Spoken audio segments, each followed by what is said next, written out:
Yo, what's good? Welcome back to A Day in the Life of an Entrepreneur with Henry C. Murphy, man. Listen, make sure you guys hit the subscribe button, man. We really appreciate you taking the time to watch, you know what I mean? We're going to tap in today with a meeting with me and Rakia, and basically we're trying to put up this space on Peer Space, basically, so other brands can come and do pop-ups here at the compound. Also, the homie Keon is stopping by, man, and he's basically getting some tips on printing, you know what I'm saying, because he's trying to grow his brand, you know what I mean? And we got a lot of other things going on today, man, so let's go.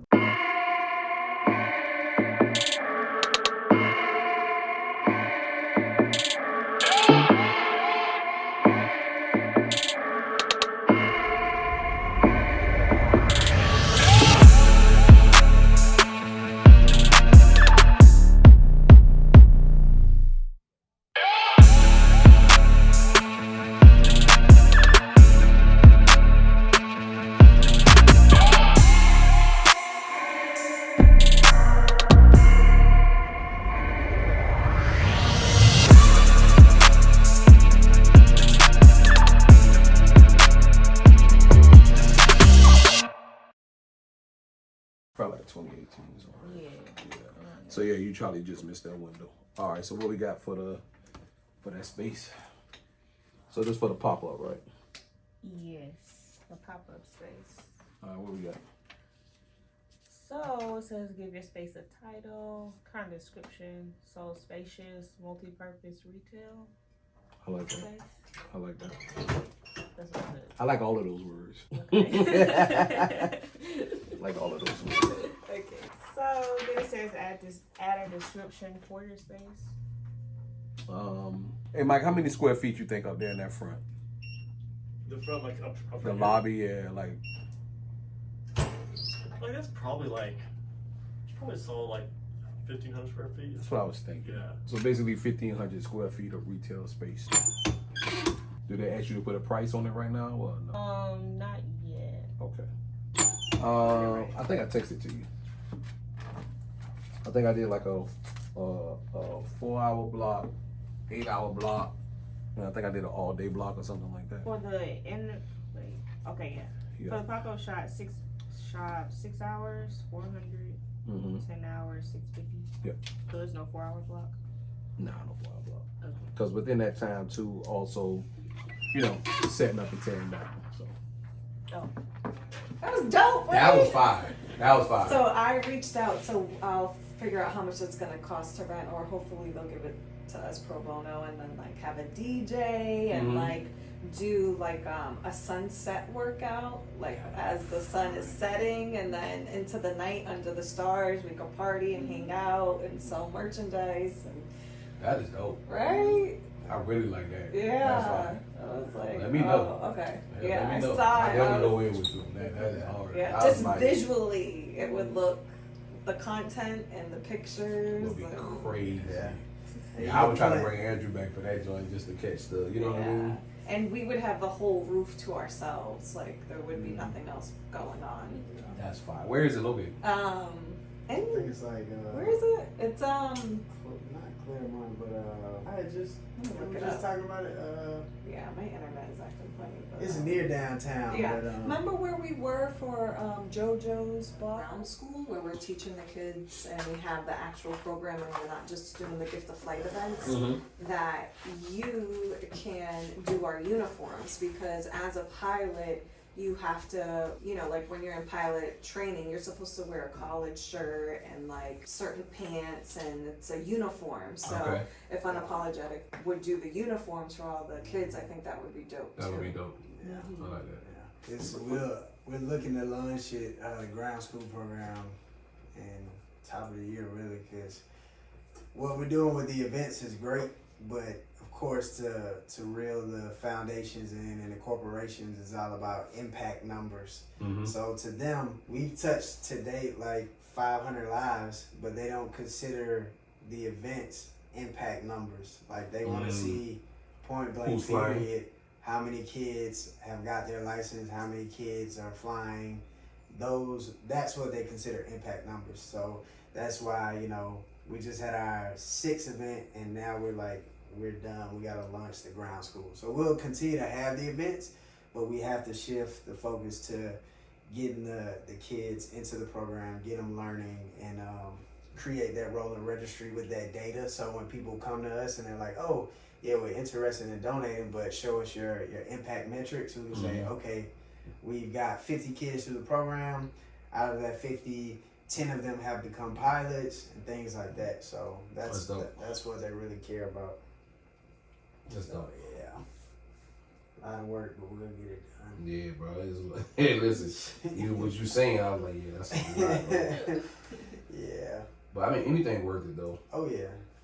The infrastructure is there. It's just a matter of now we got the curriculum good to go. We just gotta launch it. I just hate the vetting process of going through trying to figure out which kids are super dedicated and which are not, because it's that in itself is a process. Because it's like, you know, on our registry now from every event we got almost 300-400 kids, and it's like, you know, it's a learning process for their parents too. So I got to reach out and say, hey, this is a ground school curriculum, which we're out.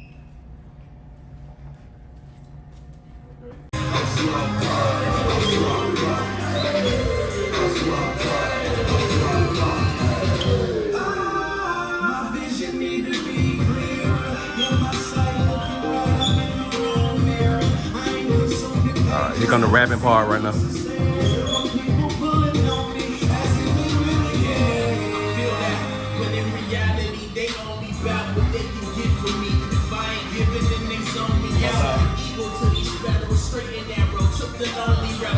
In his reply, I love it. Why he caught up in the storm? I designed you to fly above it.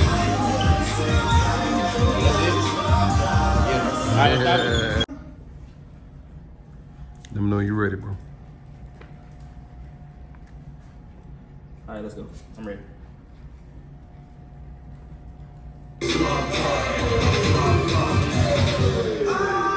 My vision need to be clear. You're my sight looking right up in the wrong mirror. I ain't consuming pages. I'm seeing looks and stares from people pulling on me as if they really care. I feel that, but in reality, they only bout what they can get from me. If I ain't giving, then they zone me out. Equal to these sparrows, straight and narrow. Took the lonely route, can read they lying eyes, so I ain't buying what the homies tell. They say they love me, but just love my talent. When others say my rhymes, they spiritual. They wanna judge my balance. It's trying to redirect my anger. See the torture that these beats get. Swear my every prayer's like a fortress of my secrets. I'm building hand into them, ask them tear it down. Because the yoke is way too much for me to carry around. That's when I hear him smile. In his reply, I love it. Why he caught up in the storm? I designed you to fly above it. Yeah.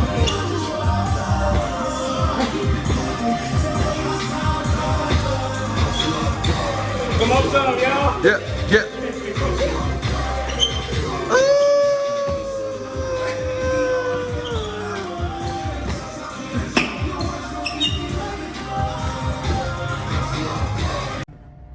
All right, rolling. I wasn't ready. Okay, we're not rolling.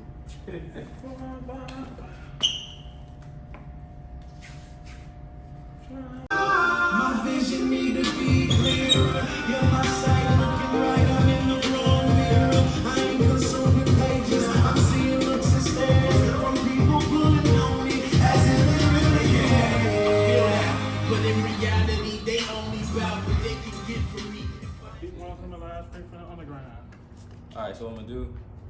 Okay. You got it.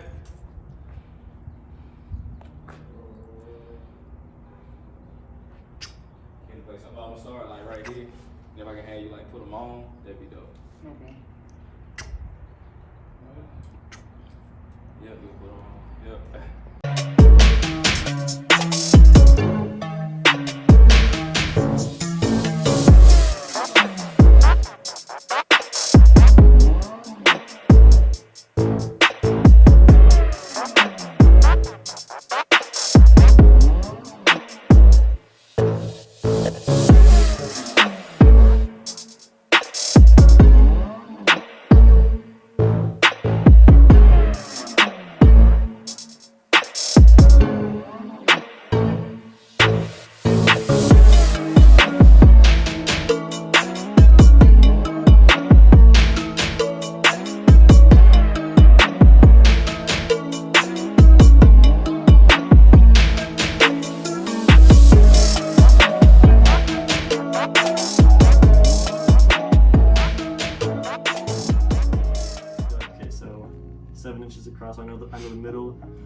there, so it's right there at the end, right there. So that's all. That way, I just know, like, Okay.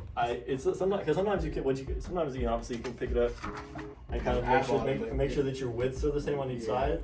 But on a lot of the goof proof prints, sometimes the actual the actual print on the transfer paper isn't centered on the transfer paper, so you can't really go by the edges. You actually have to go by figuring out where the middle of the actual print itself is.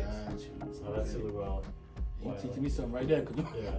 that helped me out. Yeah, that's my favorite way of just finding the middle, because I just think it's a little easier than trying to look at both sides and figure out the middle from that. And then I always do 3 fingers. It's like I always have to. I told her in the past, I was like, I gotta do like 3.5, but I got small fingers, so I gotta do like 3.5. So, one other thing that I do is I like to measure the corners. So I put my finger here and I just kind of make sure that it's right on the edge there. And I look and see where is there, so it's 14.5 up, and then try 14.5 also, so I know that's gonna be straight. Okay. Again, that doesn't work for every print because sometimes the prints aren't actually centered exactly properly on the transfer paper. But especially the goof proof ones, when they have the lines on the back, so I always just measure down to a line. It's just a little added. I mean, usually you can eyeball it like well, but eyeballing it also made me mess up. sometimes, Yeah. I hate messing up money, boys. Because you have a dominant eye too, so you might have one eye that's like a little taken over. But, all right. Cool beans. I also like this. I like this. Yeah, me too. That's dope. But then, And that's cool, Bill. yeah, this could be up. So I'm gonna set this. Slide it over here. Drop that there. And just wait. The instructions in the actual packs, I think they say like 3 to 5 minutes, but it says on the bottom then as soon as once it's cold to the touch. So like it kind of depends, because like you even like that if we were like hanging them up, which I think would be probably possibly like the best way to do it, is have a like a rack and then hang them up and then let them cool. They're hanging up. I think they cool so much faster that way too. So they might even cool like this one here. I mean, this one here is already like you feel that it's already like pretty cool. Like that point right there is where I would say it's peelable. That's where you have kind of where it's fine. So it doesn't have to be like my experience doesn't have to be ice cold, as long as it's no longer, it doesn't feel warm. So that feels like right there like it's pretty good. So we can peel this right here. See, I think you can feel that.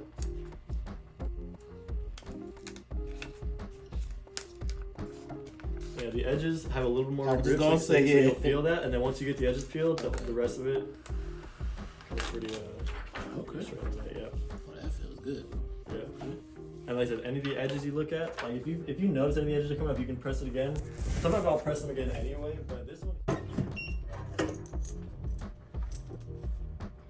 8 seconds. Yeah. Yeah, the goof proofs press a lot quicker. Wow. I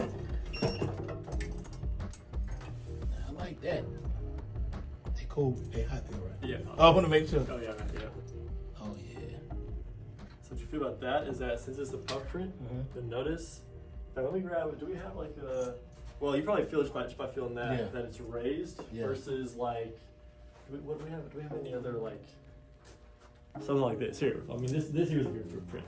Okay. Versus that, so it feels the difference. Yeah. That's flat on there. Yeah, definitely.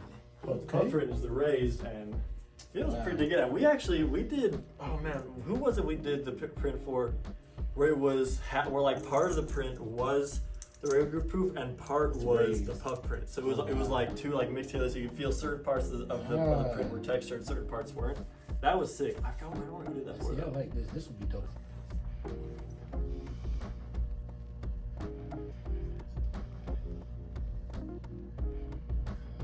So we going to Lotus. Yeah. This is one of those prints that's a little more forgiving. No Okay, lines, good. No straight lines, so you're Good, it's all good to go. Make sure I give all the principles right now.